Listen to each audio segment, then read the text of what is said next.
launch phase of a Web3 startup is a key inflection point in the overall product lifecycle, as the success of the launch can kind of dictate the short and mid-term growth and traction that the product gets. Whether you're launching a token or you're launching a platform, the launch phase is a critical moment in the growth of your Web3 startup. Now, because of that, I'm here to make this video.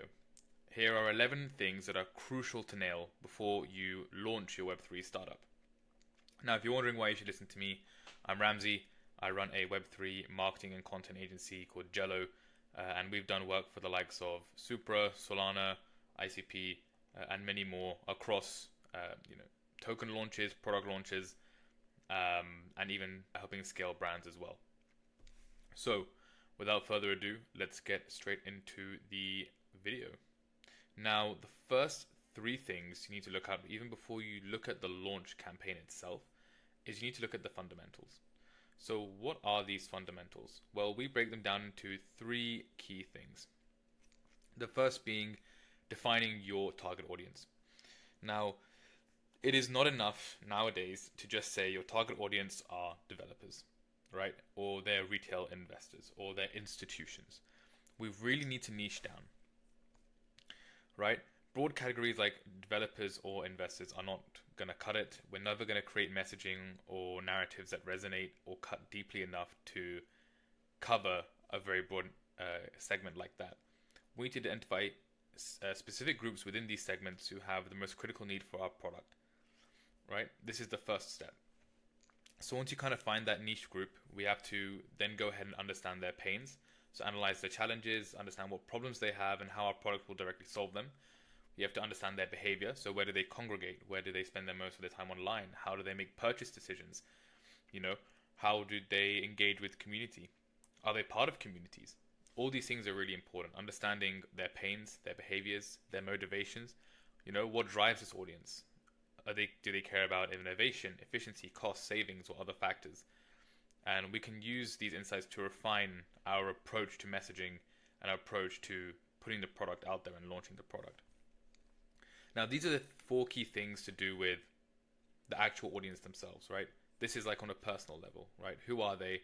What do they have? What pains do they have? What behaviors do they engage with? And what motivations do they have? Now, the fifth thing is a little bit different. This is kind of bridging into competitor analysis, which we'll get into on the product side.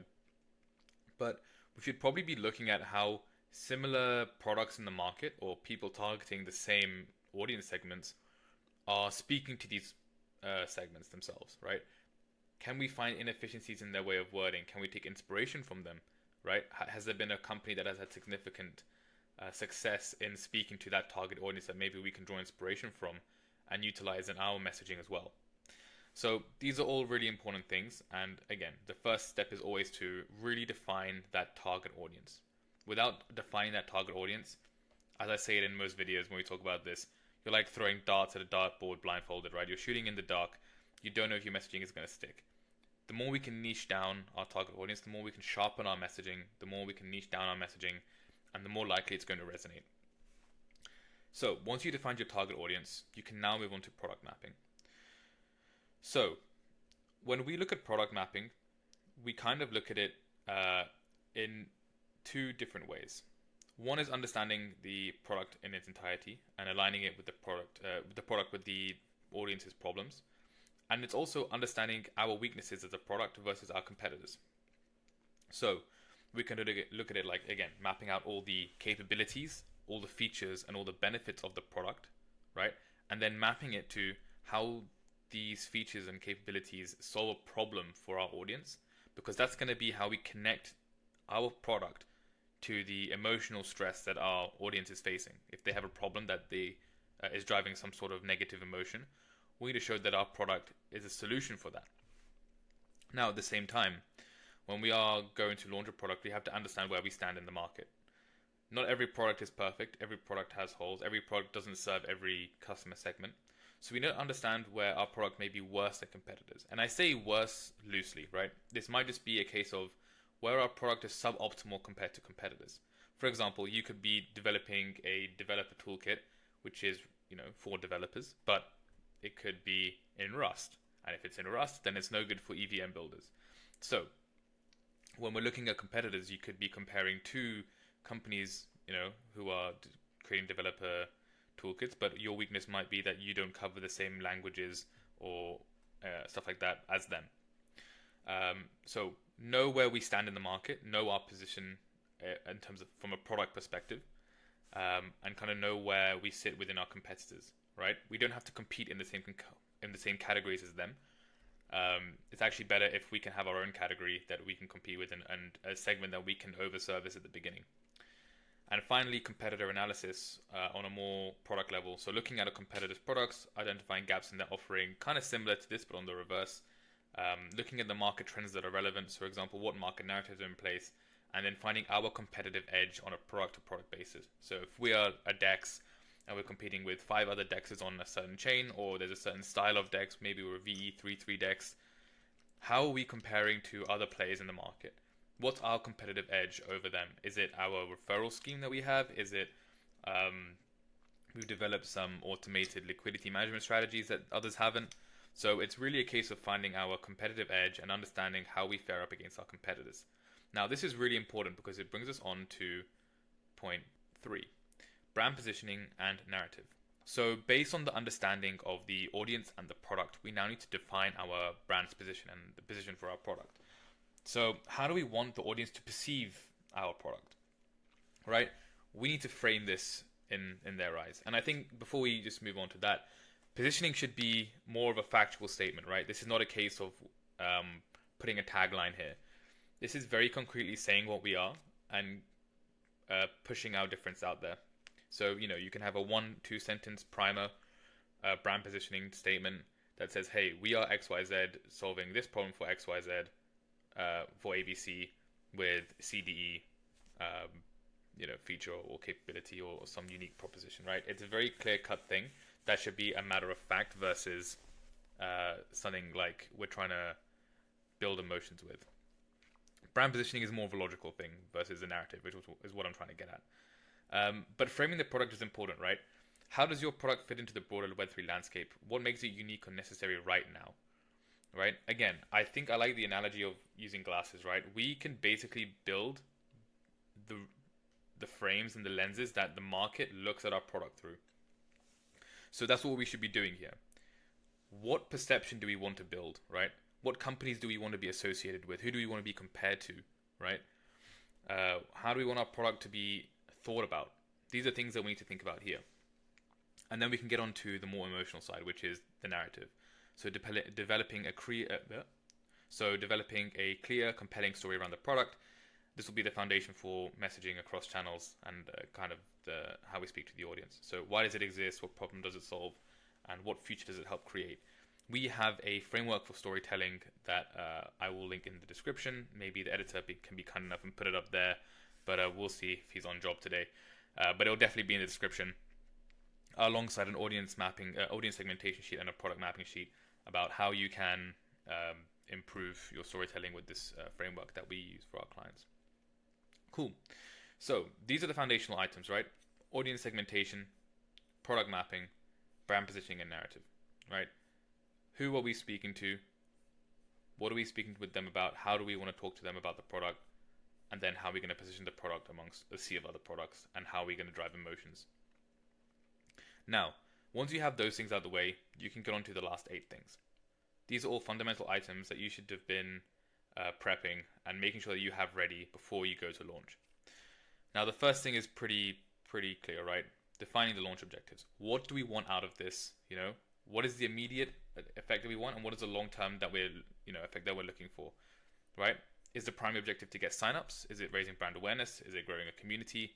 Defining this will allow us to put on the guidelines and the visors that will keep us on track and allow us to say no to a lot more things than we say yes to. If we define these objectives, we can guide a lot of our marketing efforts. And within this, we can also define our OKRs and KPIs, right? Are we looking for 100,000 signups? Are we looking for 15,000 people to join our email list? Whatever it might be, we need to define those to keep us accountable. Now, we also need to look at short and long term, right? What is our short-term objective? So like after the first 3 months or after the first 2 weeks or whatever that might be. And how does that fit into the long-term objectives of 12 months to 2 years for the wider life cycle of the product? So set your objectives, set your goals clear, and keep yourself accountable. So getting into the next thing. Now, timelines and activations. This is extremely important, right? We need to set our milestones for pre-launch activities such as community building, content creation, influencer partnerships, and these are subject to change. Don't get me wrong, right? We've done launches where these change all the time. But if we don't have these, then we're all a mess, right? No one knows what's going on, and it's hard to keep each other again accountable. So pre-launch prep. Then we go into the launch phase. So create the kind of launch phase rollout plan. What happens on day 1, week 1, month 1? What are the critical KPIs that we're tracking? What people do we need for certain tasks? How can we align the team? Operationally, how is this going to work?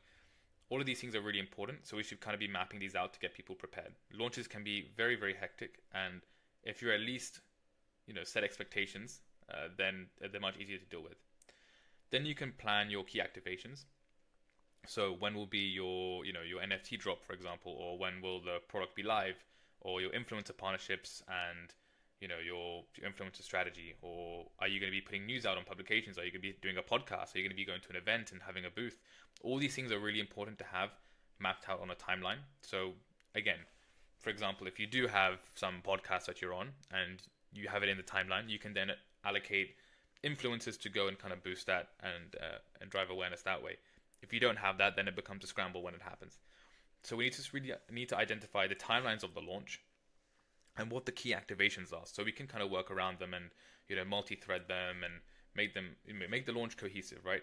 We don't want to make it look inorganic, like we're just kind of posting whenever something happens. We need to create a story in some sense. And then post-launch. So what happens after the launch? How are you going to maintain momentum after the initial buzz? Are you just going to let it die down as soon as launch happens? You switch off the tap, or do you have activations after launch to kind of keep mindshare, right? At the end of the day, all of this is for grabbing attention and grabbing mindshare from the market. So we need to make sure that it happens post-launch. Otherwise, we're just another project that hit the rubble. Next is identifying channels. So this is something that is overlooked way too much. At the end of the day, your audience defines your channels. Wherever your audience is where you should go, right? If you're targeting, let's say, researchers, you might go to a research forum and do a lot of content there. Or you might be engaging more on a personal level with researchers at universities and stuff like that, right? So you need to identify your channels. Where does your audience live? For Web3, this might include Twitter, Discord, Reddit, Telegram, or other Web3 niche communities and stuff like that. But again, this is for us to decide. Then you need to develop a content strategy for each platform. This might focus on thought leadership or updates or whatever it might be. But again, we need to identify those channels first to understand where we're going to be allocating resources. And you can go multi-channel, you can go channel specific. It's up to you. It just depends on where your audience is and what type of kind of tactics you're going to be using. Which kind of brings us on to the tactics. Now, I think there's a good distinction to be made here. Whilst we talk about launch strategy, tactics are involved. And I think there's a very clear distinction between tactics and strategy. Tactics are things like you see here. Paid ads is a tactic. Influencer marketing is a tactic. Community engagement is a tactic. Gamified experiences are a tactic. What makes it strategic is the context around it. So if we zoom out a little bit, everything that we've defined here, and probably later here, right, in messaging and whatnot, this is all the context that we need to turn a strategy into tactic. For example, when people talk about playbooks are just a sequence of tactics. They don't mean anything if there's no strategy behind it. And the strategy comes from the things that I've outlined before. So the reason that we introduce these things now is because at this point, we've identified most of the strategic items here and in the objectives. So this allows us to kind of go forth and decide which tactics are going to be best used. For example, if we're going to be launching to an audience that doesn't sit on a channel that uses paid ads, then we don't need it. Well, there's no point doing paid ads if we're not going to be seen, right? So again, now we can focus on the tactics, define the tactics that can be used during the launch. This could be anything, paid ads, influencer marketing, PR, whatever have you. And then if you're going to build an experience, you can determine the incentives, right? So what do people get for engaging with the product? This could be tokens and giveaways. This could be a referral program. This could be early access benefits. We're trying to make sure that people come use the product and stay sticky. Cool. So, moving on, we have messaging. So, messaging is extremely important, as we all know, right? If you can engineer your messaging and your positioning and your narrative in a way, in the right way, you can easily create like a mind virus that spreads through the market. There's been some really good examples of that in recent years, especially during 2024 and end of 2023. So, this is one of the most important things. So we need to develop a succinct and compelling pitch that quickly explains your value proposition to the audience. So like your elevator pitch, messaging that works for each audience segment. So we can effectively talk to each one without having to kind of misconstrue our value proposition. And maintain consistent narrative across platforms and audiences, right? The narrative should be the same for the most part, with specific messaging to each audience kind of deviating and making it a bit more specific to those guys. Cool. Then we have user experience design. So if you are going to be creating a more interactive experience for your launch, make sure that we identify all the touch points from social all the way through to your website and your web app that are going to be touched by a user, and we need to optimize them for an easy user experience, right? So map out our ideal customer journey from awareness to signing up, and making sure that we can really optimize everything for a successful launch.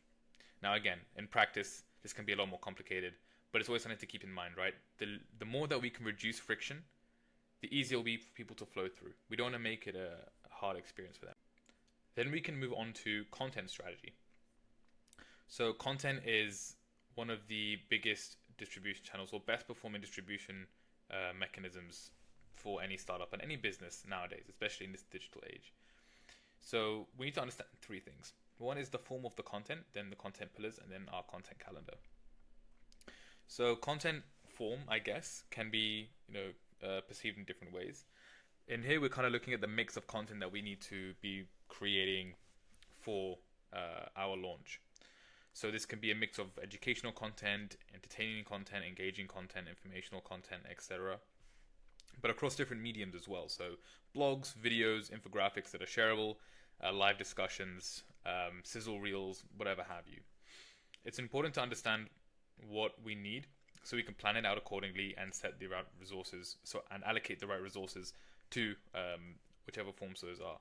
Now remember, of course, when you're tying this into other, tactics such as influencers, we're going to be able to cover some of these with those other tactics. So don't feel like you need to build all of this in-house as well. Lean on external resources too if you can, or if you need to. Now the second thing is the content pillars. Now content pillars is something that I have a pet peeve with in traditional digital marketing. You type in what is a content pillar on Google and you'll get things like educational, inspirational, aspirational, motivational, whatever have you. I think this is really confusing, especially for complex products, right? If you're selling cupcakes or you're selling a course or a gym membership or something like that, this could be, very easy. This is totally fine. But for complex products, which are very multifaceted, have multiple audiences looking at them, these don't really help. What we suggest is looking at it from two perspectives. The first is the actual pillars should be your tangible talking points or categories that we can relay in our content, right? So this could be, if we are a blockchain, this could be talking about the product, this could be talking about ecosystem, this could be like community activities or community focused content, XYZ. And then within that, you can break down the product to the consensus mechanism, the benefits, the capabilities, the features, as we've done before. So breaking it from very high level and down into more granular items. Now, at the same time, the stuff around inspirational, motivational, educational doesn't particularly go away. If you think about it, if you look at a marketing funnel where we have top, middle, and bottom of funnel, these kind of descriptions do fit in, right? So educational content usually goes at the top, whereas motivational content might come in middle to bottom of funnel to really drive the conversion. So these things are present within the content. It's just at what stage are they present? And when you look at a marketing funnel, usually content is the top of that funnel. So most of the content that we will write will be adhering to top of funnel content, and that's totally fine. But you will have a mix of other content that is geared for a conversion or targeted at lower down the funnel where people are trying to make a purchase decision. So this could be like stuff around your infographics, webinars, this could be testimonials, all this cool stuff. So I guess to summarize that, the first point is looking at your content in terms of tangible talking points and kind of categories, and then fleshing it out, and then aligning that with the marketing funnel and your content funnel to see your kind of distribution between different parts of the funnel. So if you're going for a launch, obviously you're looking for a lot more off the bat. You're looking for a lot more top of funnel, broader, more relatable, engaging content to drive people in and bring people into your ecosystem and to kind of grab their attention. And then as we get closer and closer to launch, we'll be moving them down the funnel with your content as well. So content that adhering to different parts of the funnel. Great. So the content calendar comes third. So obviously, as we mentioned, we have our timelines and key activations. We should be making sure that our content is also in line with those. And sometimes our content can be a key activation. For example, if we have an infographic that we're looking to release that we think is really helpful, and we want that to be shared across our community and spread across different publications, etc., we should have that mapped in and have that in the calendar. And again, we can consistently do this for pre-launch, launch, post-launch phases as well. Now, the final thing in the checklist is community. And to be honest, this should come a lot earlier in the actual chronological order of doing things, but it's just at the end of this video, because why not? So, community building and engagement. So there's kind of five things we need to kind of look at. Obviously, community is a whole another beast in itself, but we can kind of distill it down. First of all, community is a quality game. Don't get bogged down by having tens of thousands of people in your community, because the numbers mean nothing, especially when there are bots rampant everywhere. It's always quality over quantity.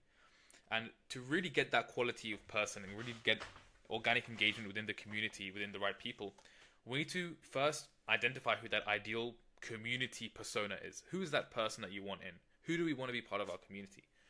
And then we can identify them, and then we can go out and kind of find them, right? If you're a builder looking for a certain type of builder in your community, we should be creating experiences and content to kind of bring them in. And then from there, we can kind of build the foundations and structure around that. And all the community activations that we have should be around bringing in those ideal community members, or whatever community members you're trying to bring in at any given time. So again, identifying those early community personas, those early adopters, who do we want those to be? Who do we want that initial cohort to look? What do we want that initial cohort to look like, right?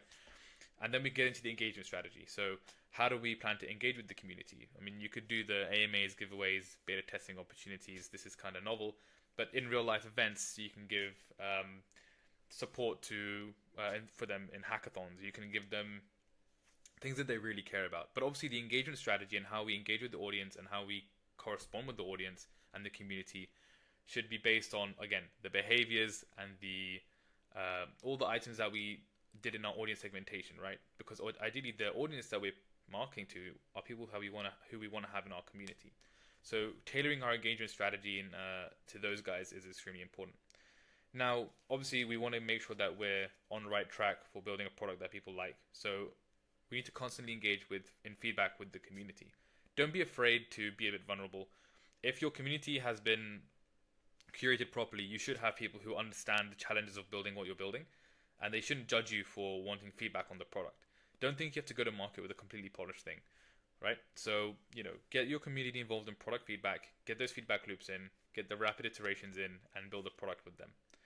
Now, the last two are important for when it comes to reaching that launch phase and kind of getting to that critical mass and maybe expanding the community and scaling the community. And one is partnerships. So strategic partnerships to amplify the launch. Any creators, similar communities or projects within the communities that we can kind of band together with and show the product to help kind of get more awareness is always important. And gamification and incentives. Now, this can look like airdrops. This can look like giveaways. This can be whatever have you. I'm a big believer that we can do it organically. However, if you are going to do this, make sure that your gamification, the route that you take is something tailored to what the audience wants and an experience that you want to provide. Spend your time thinking about it well and truly. And in terms of incentives, make sure they're sustainable. Don't promise the world and let people dump on your token afterwards. We've seen many people conduct airdrop campaigns where A, the community just dumps and that happens, or B, the project try to protect themselves and the community gets angry. Now, the second scenario is probably better for you in the long run. The reason that people get angry is because that community has obviously, opened the doors to a certain type of person who only cares about the token and not their product, and that's natural, right? We just have to deal with that. That comes with the ebb and flows of building a Web3 startup. But just to make sure that if you build your community in the right way, from the right foundations, you'll have less of that. And if you align your incentives appropriately and make sure that the campaigns that you run are maybe focused more on the long term versus a quick buck, or letting the community have a quick buck, then everyone will be better off. So that is kind of the crux of building that building and engaging that early community. If you want to see a video on how a case study on how Super Team did it, we're a big fan of their work. Please check out the video. It's on our channel.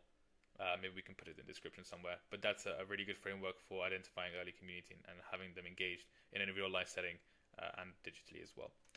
Cool. So putting it all together, these are the 11 things that you kind of need to do before you launch your product, right? And the fundamentals being target audience mapping, audience segmentation, product mapping, and brand positioning and narrative work. And then all your kind of more strategic and tactical items here, from goals, timelines, channels, to launch tactics, your messaging, your user experience design, content strategy, and then that early community foundations, and kind of building that early community. If you get all of these right, you should be in a very good position to launch. You should be in a very healthy position to scale your product after launch, and you should be a lot less stressed. So if you want any other tips or tricks on any of these, or more information, or me to go into more depth into any of these kind of different areas, feel free to drop a comment. I'm more than happy to help out and create a video on that. But if you like this video and you find it valuable, feel free to drop a like, a comment, share this video, and please subscribe, and check out all the other videos on our channel. So this has been Ramsey from Jello, and I'll catch you in the next video.